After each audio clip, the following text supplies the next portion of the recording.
Hey, I'm Sean Mathis. I'm the founder of Miles to Time Automotive Museum, and right now you are inside the blacksmith shop that we have, which is what you first enter into when you come into the museum through the red doors.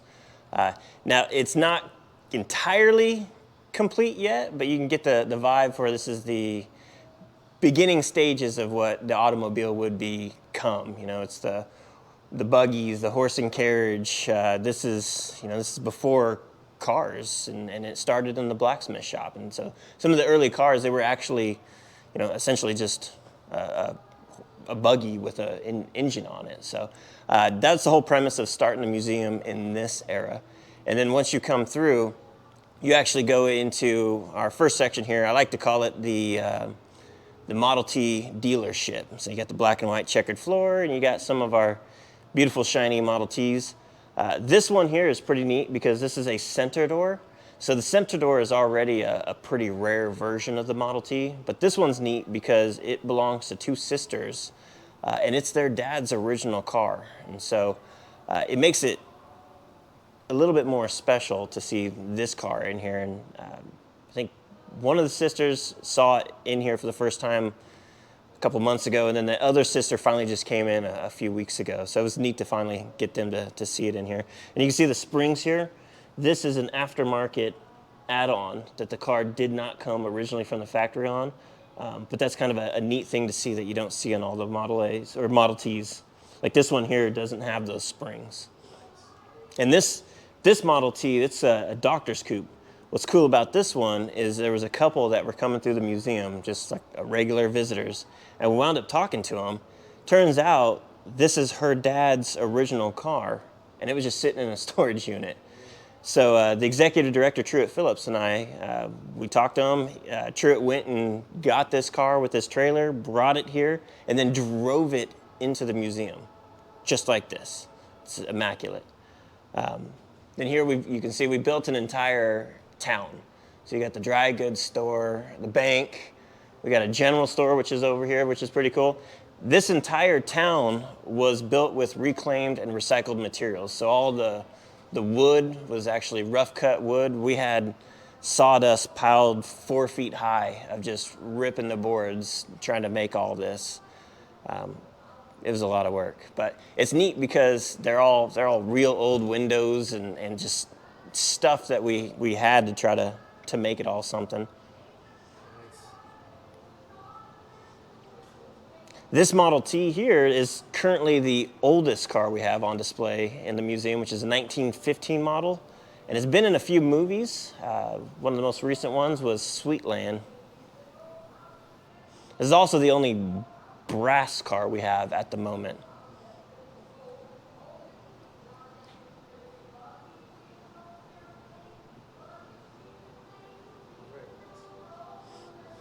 And this Model T here, this is actually Truett Phillips' granddad's original car. And what's neat about this is you can see all the exposed wood in the car. So all this wood is actually inside all of the Model Ts that we just saw. And a lot of people don't realize, like, it's a lot of wood underneath that. That's cool. Did they have to worry about termites? You know, I don't think the cars are really meant to last all that long. So over time, the termites or the wood just deteriorating is definitely an issue. So like if you were to restore one of these, you're gonna have to fix the wood. Yeah. This section here is our garage area. So this will get built out a little bit more to make it more of a formal workspace garage area, but that's kind of the vibe that we were going with here with the jacks and the cars that are in various stages of needing to be repaired.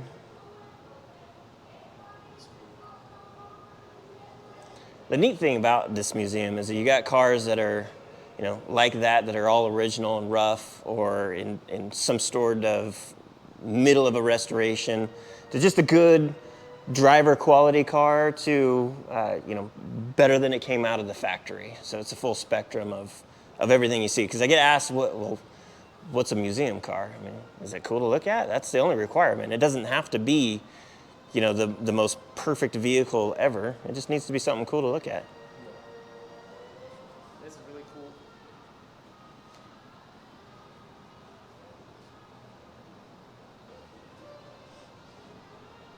Then the building behind you, this is neat, because this is a replica of the very first Phillips 66 filling station. So when they first came out, they were little cottage styles that were on Route 66. And so we built this to replicate what they used to look like. And then you got the diner.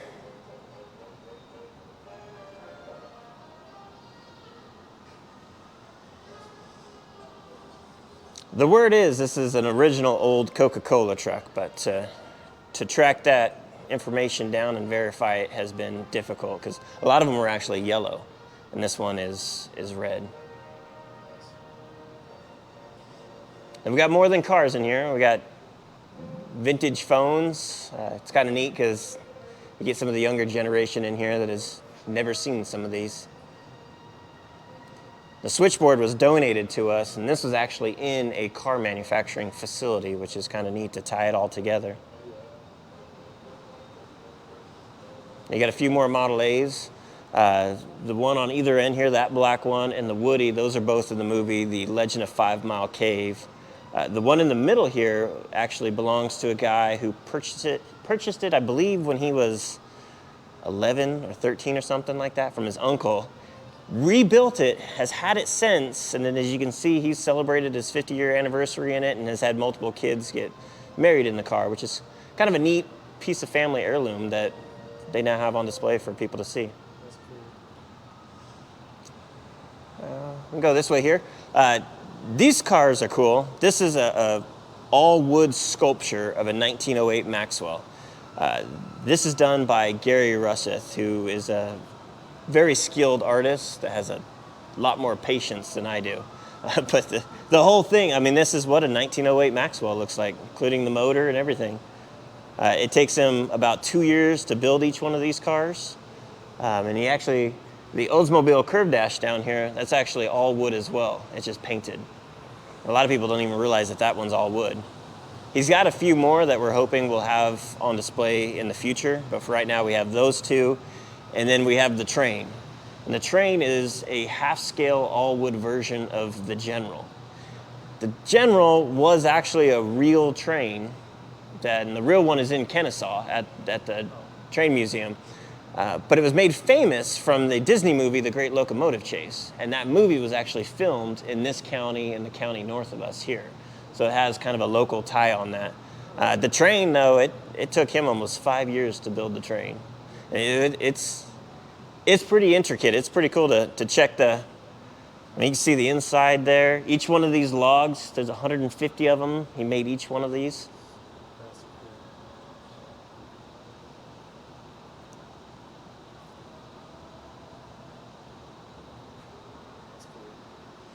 And they got some of our train collections that have been donated to us.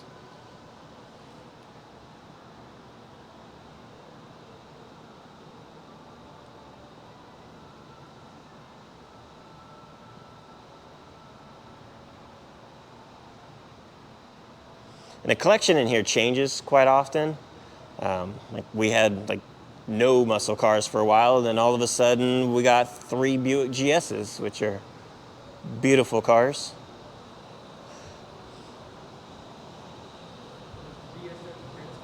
Uh-huh.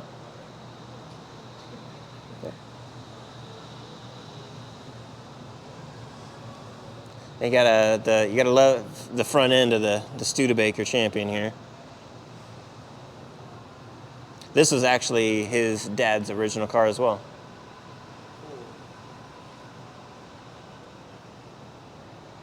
If I look real quick, it almost reminds me of a Mercedes. Like if I just look at it just a little bit.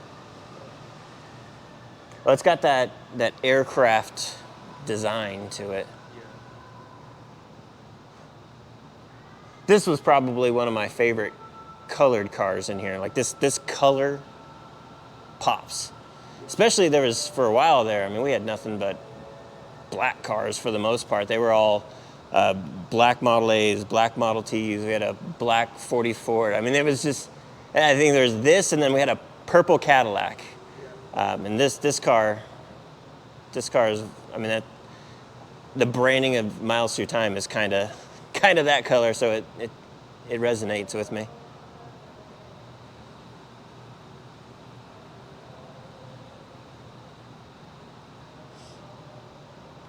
You don't see too many of these either, and it's kind of neat to see the detail with the ship here, and you actually have the sails here. And the kind of the square headlights is something that's real different as well. I never knew that was a ship. That's cool. It's those little details that for so long, for decades, the car manufacturers, they just got away from it. Yeah. This car here, when it's running, you can't tell. It is so quiet. And it's perfect. Which car is this one? It's a 53 Ford. 53 Ford.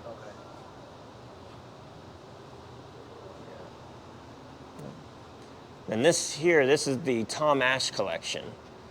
So this whole collection belonged to one man that I believe he was collecting it for over 20 years. And he passed away, and his wife, Eileen, decided to donate it to us so people could actually enjoy it. These are real cool. This also kept it together, because if she was to do anything else with it, it would have separated the collection. Yeah. And I tell people it's actually easier to find something that's not in the display cabinets than to actually find the car that is in there. I mean, there's over 100 just Corvettes in this collection. Throughout the museum, though, we have over 5,000 model cars on display. Wow.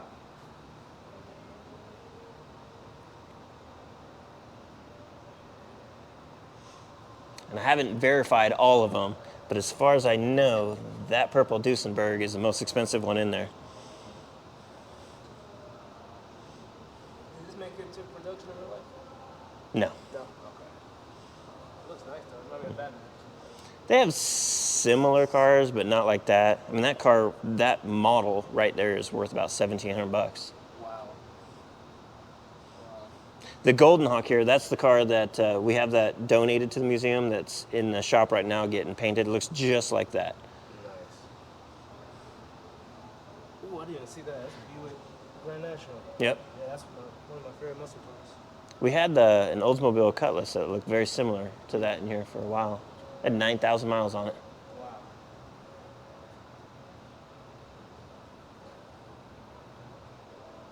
So I didn't even know they made those are all hood ornaments. These right. Oh. Yep. Those are Franklin Mint hood ornaments, so. Franklin. Mm-hmm. It's neat though, like that. They actually had those on the cars. Yeah.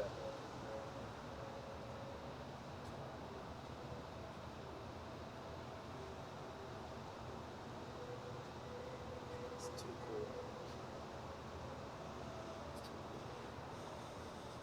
cool. And you gotta love the big Packard.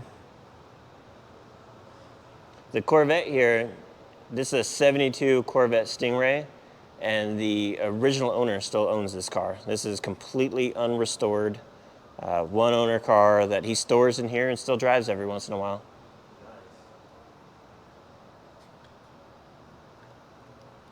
I can't even imagine having a car for 40 years.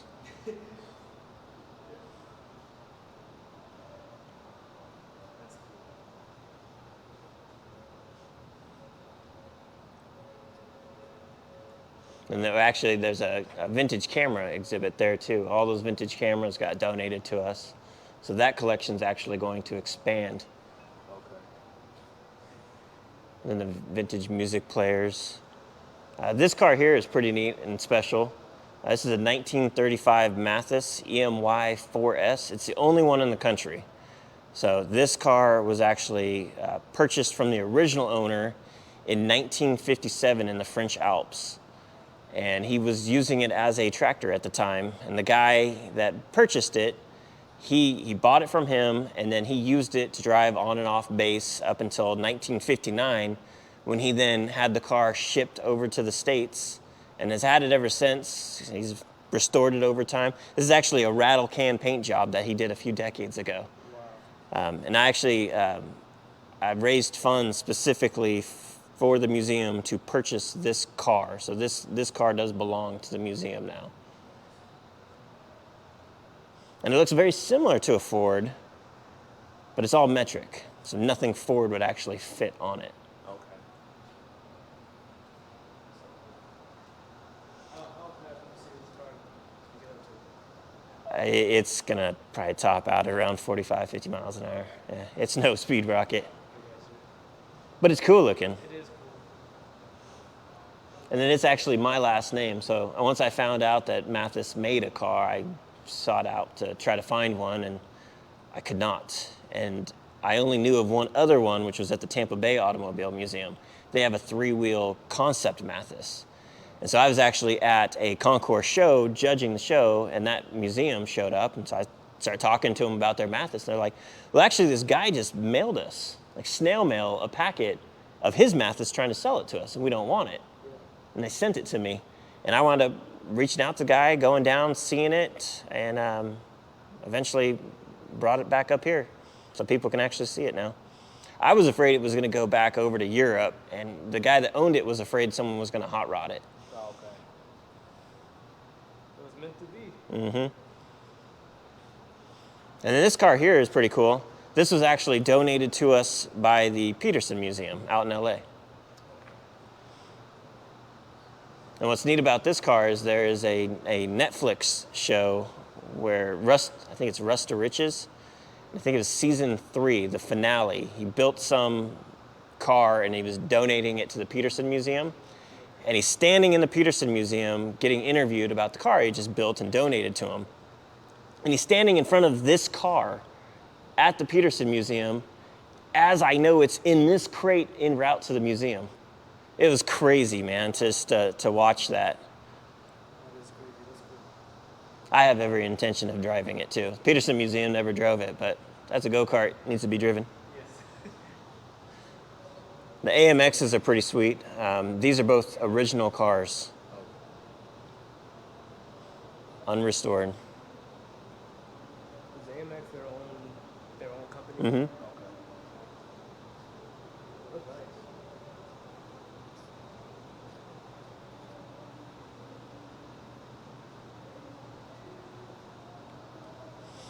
nice. And the Comet here, this was donated to us.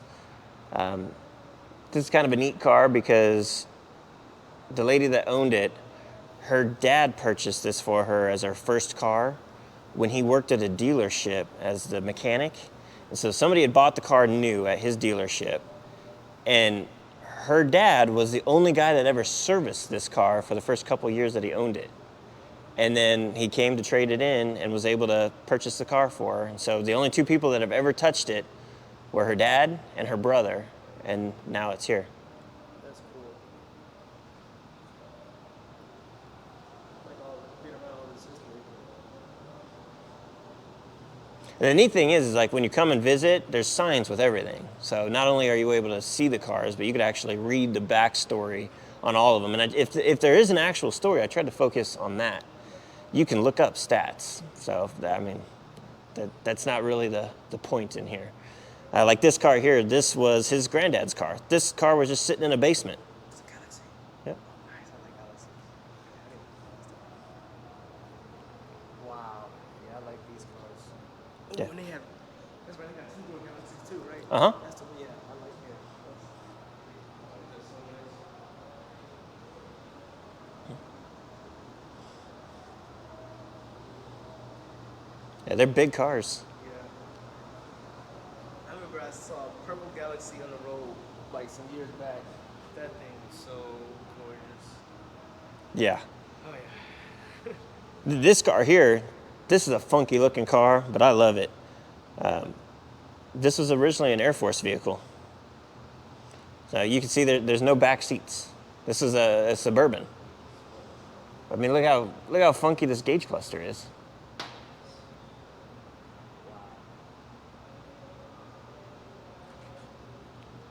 It was actually in between being an Air Force vehicle and when the current owner owns it, somebody had hot rodded it. So it was purple with flames, put a hot rod motor in it and all that kind of stuff. And then the current owner, he painted it back to how you see it, but left the hot rod motor, so it'll get up and move. Nice. So there's no back seats in this. It's just long. Yep, Okay. never did have them. Which is crazy because it's so big. Like Yeah. when he said he was bringing it in, I didn't anticipate needing as much space as it needs. I thought it was a Thunder, not a wagon. That's a long car. And you got a Elvis collection here that was donated to us.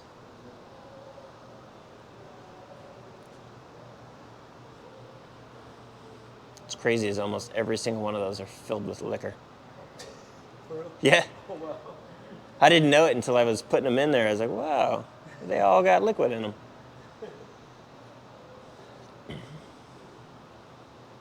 Test what kind of liquid is this? Make sure.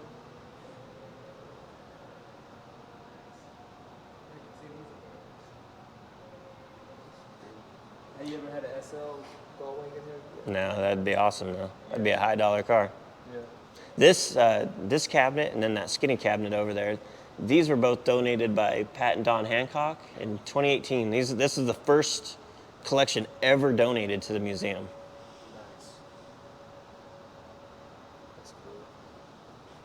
We have a scavenger hunt when you get a book in here, and a lot of kids do it. Yeah. And one of the questions is, where's the boomerang? There it is. My grandma was Australian, so it's an original. Cool. Very cool. And the Falcon, you gotta love that. That car is perfect. Yeah.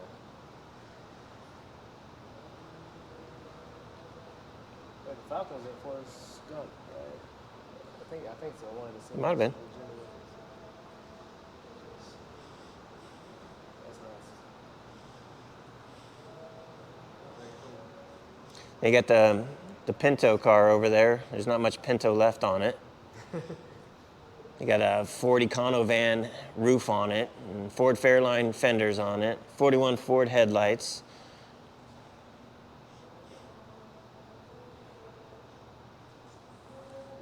What kind of motor is this?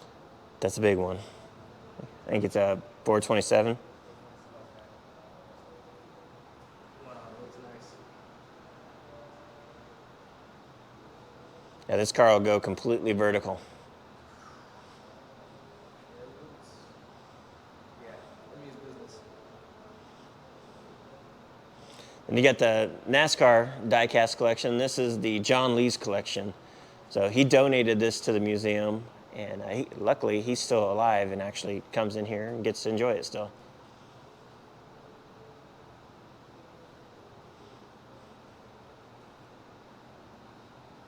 Ooh. Daytonas.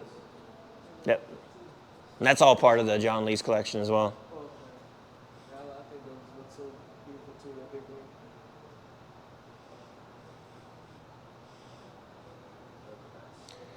one. We have so many model cars, like if we can't have the full-size one, the chances are we might have the little one.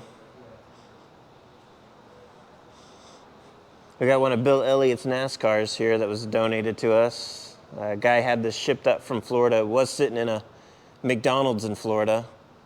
There's no drivetrain in it anymore, but it is something that we can let the kids get in and get their photos taken. Yeah.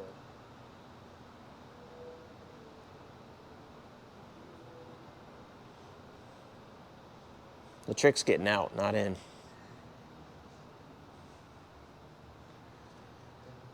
And this car here is the only one I personally own.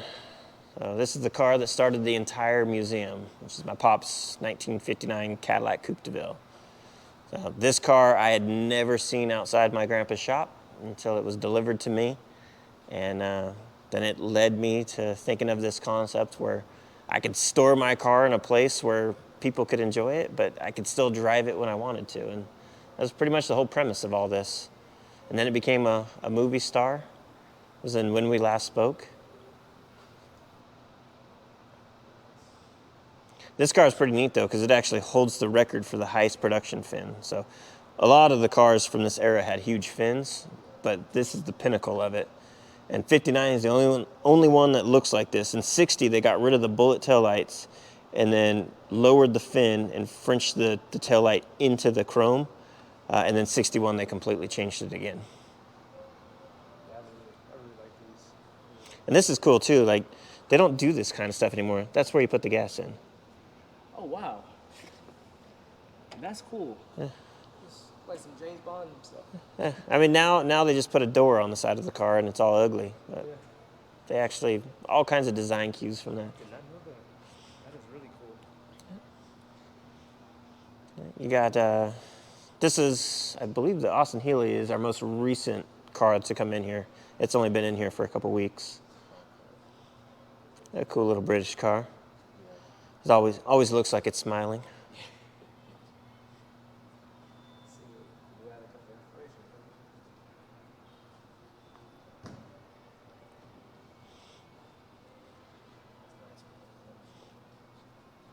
Right now, this is the newest car we have on display, which is the 22 GT500. This actually has the carbon package on it as well.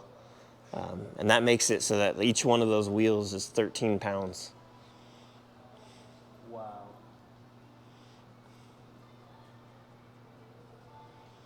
And this is actually the Heritage Edition, which this is marks the 50-year anniversary of the 67 Shelby GT500 that we have.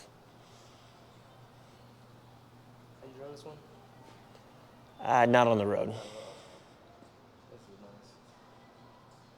nice. I wanted to move it somewhere else in the museum, but the dollies I have to go underneath the wheels do not fit how wide those tires are. So I was kind of stuck to put it wherever I could actually physically drive it.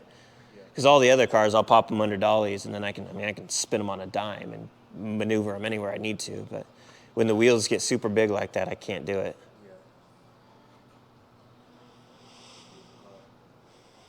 And you got the 914S. This car's actually been in here twice now. It came in once, and then the guy that owns it also has a 65 356 SC. And he pulled the 356 SC out and then wound up bringing this one in. At the moment, it actually has no motor in it. The motor has been pulled out into a shop, and it's getting all completely redone, and then the car will get pulled out and put the drivetrain back into it, and it'll be good to go. But in the meantime, rather than it sitting in a shop somewhere getting dirty, people can see it here.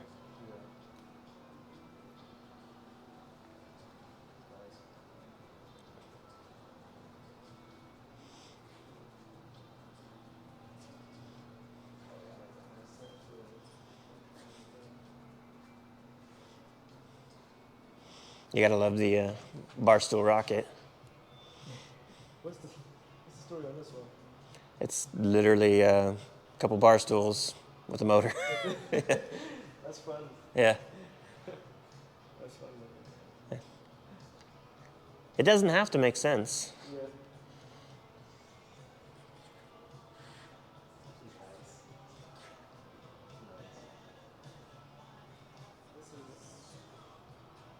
That's a Triumph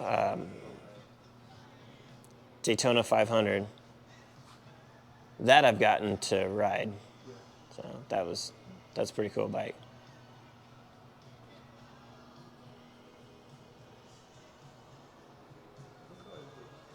This is an 85 Seville.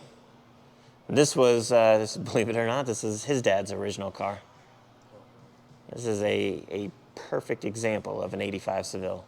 Not the most beautiful car, but beautiful rendition of this car. Known as the slant back. This also comes from an era, though, where they put so many emissions on this car that it is absolutely gutless. There is no power to that car at all. But it's still a Cadillac. And you got like the 95 Ford F-150. I mean, technically there's nothing special about it, but this truck brings back a lot of memories for a lot of people, and that's part of what the whole point of all this is. This is a one-owner, completely original, unrestored truck with less than 50,000 miles on it. 4x4 manual. That's amazing.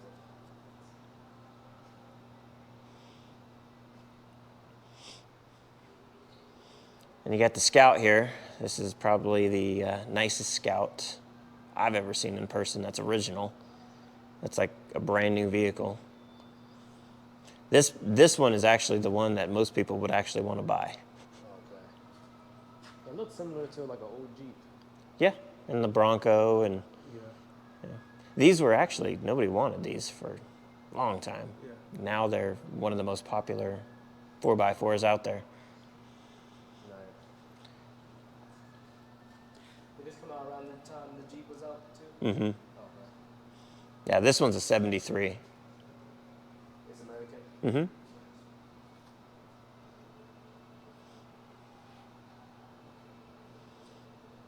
Good name too, Scout.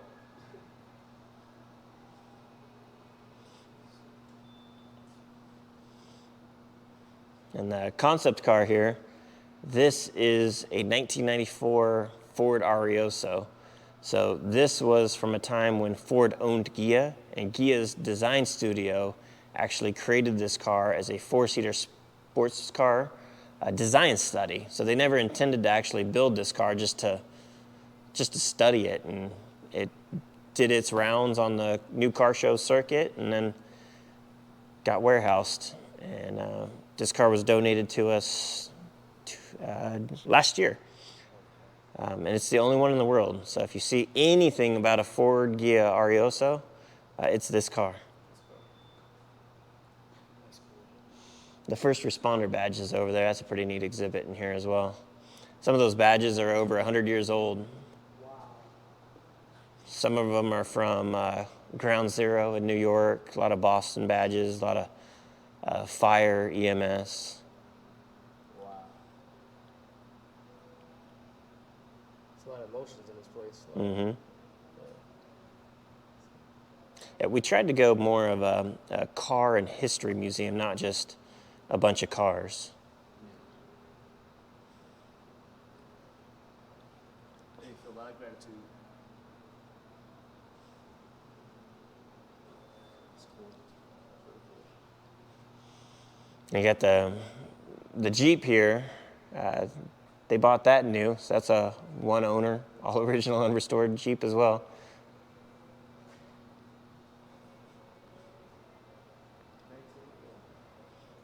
And the owners of this Jeep actually embrace the entire concept of the museum. So they live south of Atlanta, a couple hours away, and they'll come up in their RV and stay here for a couple days at a time and play docent and then go back home, which is what I encourage. So anybody that has a car in here, they're encouraged to come in here often. Yeah. So like I can give a tour of a museum car or my car like as much as I want. But when it comes to theirs, I can tell you about it, but I'm not going to let you sit in it or do anything else like that because it's still a privately owned vehicle. Yeah. That's great. The Munga here, this is something a lot of people have never heard of, yet alone seen, but this one's got some pretty neat history. It actually patrolled the Berlin Wall in Germany. And this is how you see it, stickers and all, this is how it came to the States.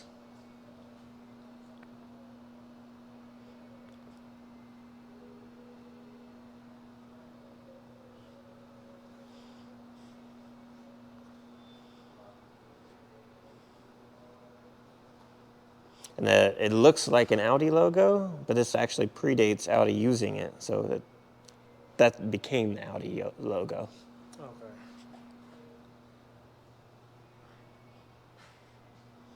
And sometimes we have holes because vehicles come and go, so until things get changed. So there was a MASH Jeep there. It was I don't remember what year it was now.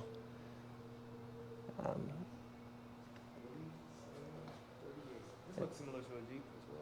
It is, yep. Wait, is it a Jeep? Yep. Oh, okay,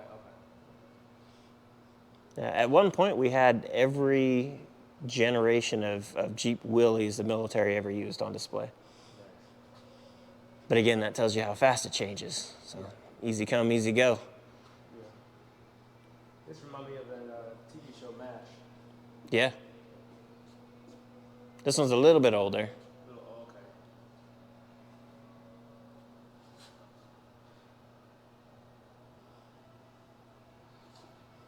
This one here would be from World War II.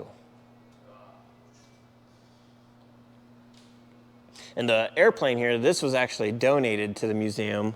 So I'm actually going to pull it out very soon, and it's going to get painted OD green. We have the wings. They need to be rewrapped in fabric. They'll get all painted and then brought back in here, and it'll be a part of the permanent military exhibit. And the Kuba wagon here, this is a Nazi vehicle that was abandoned in a barn in Poland, I believe it was. And it was actually shot in the axle down there. You can see where it was welded up right there. And the family that found it in their barn a couple years after the war, they spent the next 50 years restoring the car. And the current owner purchased it from them and had it brought to the States. Nice.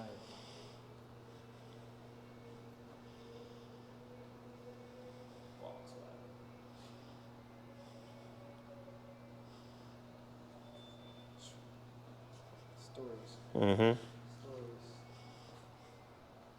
This is clean. This Beetle's pretty neat. It's actually a Mexican Beetle. And so it was manufactured in Mexico, and it's a 2004 but classic version. Wow. But this is number 47 out of 106. And the thing is this is actually a 2003, which is when they shut down the Mexican facility where they manufactured these. But in 2004, it was actually the 50-year anniversary of their plant. So they pulled 106 of these cars out to make them special edition 2004 models. And this is number 47 of that. There's less than 50 miles on this car. Wow. Before it was here, it was actually at the Puerto Rico Car Museum. Wow, so this guy's shipped all the way from Puerto Rico. Mm-hmm. Yeah, you can see the tag is still Puerto Rican. Wow. That's neat. Yeah, this car makes me want to drive it. Yeah. That's cool. I was confused. I was like, what? Mhm. Modern wheels on. And to me, it's the straight up vertical, like up and down headlights kind of made it look a little different. So I knew, like when it came in, it wasn't completely Yeah. the old version. 91. Yeah, this is a pretty popular car in here for the younger generation that comes in. And that's kind of why we try to diversify what you see on display in here, because a lot of what we try to do is attract the younger generation to even get into the automotive, realm of interest. And a lot of times this is the car that can do it. Still looks good today. Mm-hmm.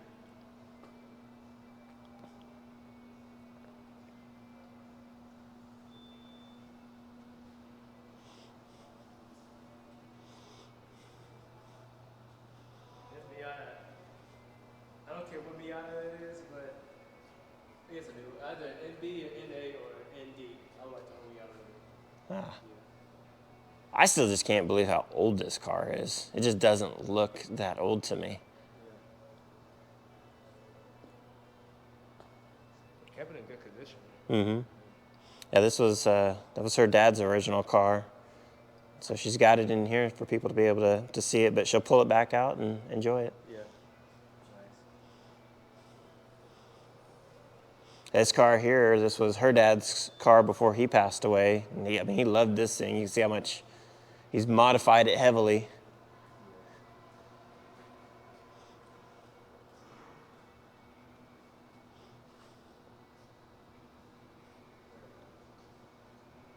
Yeah, we went from like no Mustangs to at one point here recently we had like 5 of them on display.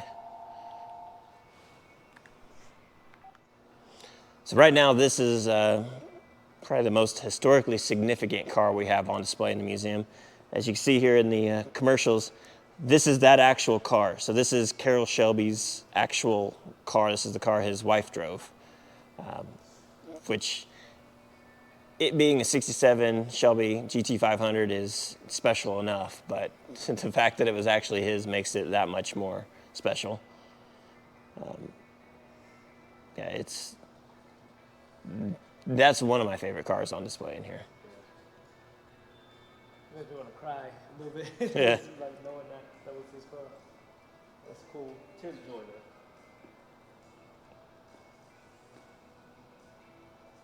That's too cool. I'm like geeked out.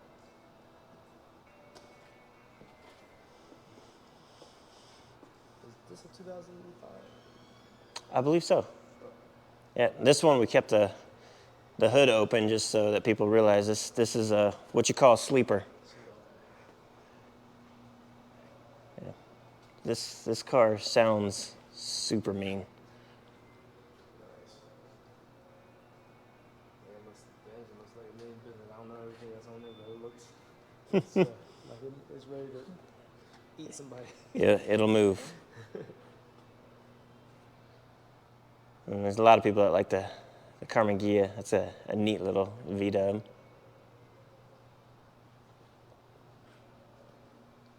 Oh, Carmagia. Okay. This is made by Volkswagen too. Mm-hmm. Okay. That's a nice little car.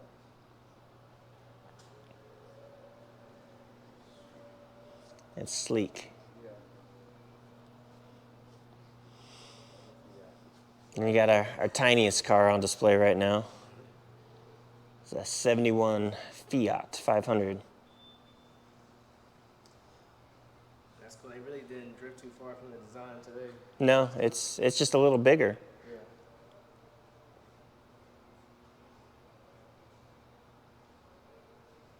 It reminds me of like the Italian version of the Mini. The Mini. Yeah, Mini Cooper.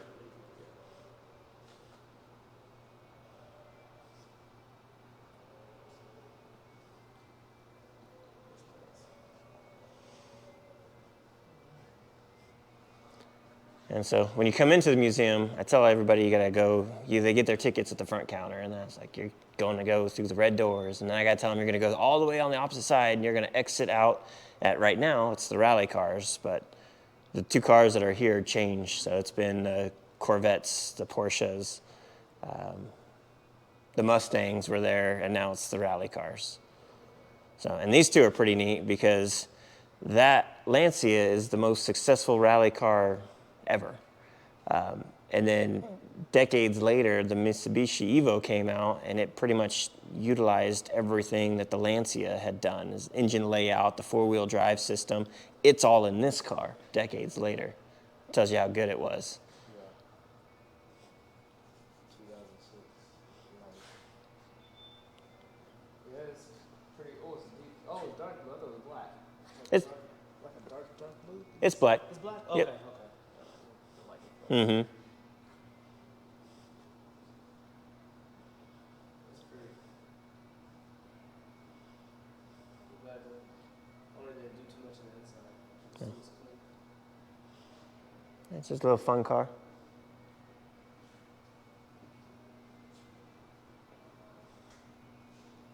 Wow. Hey, you ever do this one? I have. Yeah, this car actually set me on the course of wanting to get something that had a manual. It's this car's fault. Wow, this is a nice car. Yeah, it's super neat. Yeah.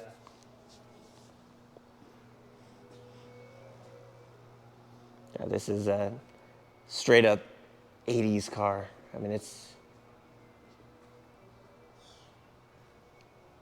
I would drive this all the time if I could. Yeah. Same here. So the museum is open 7 days a week, all year long. Monday through Saturday is 10 to 5. Sunday is 11 to 5. And then we're on all social media, Miles Through Time. So, and then the website's milesthroughtime.com if you wanted to learn more.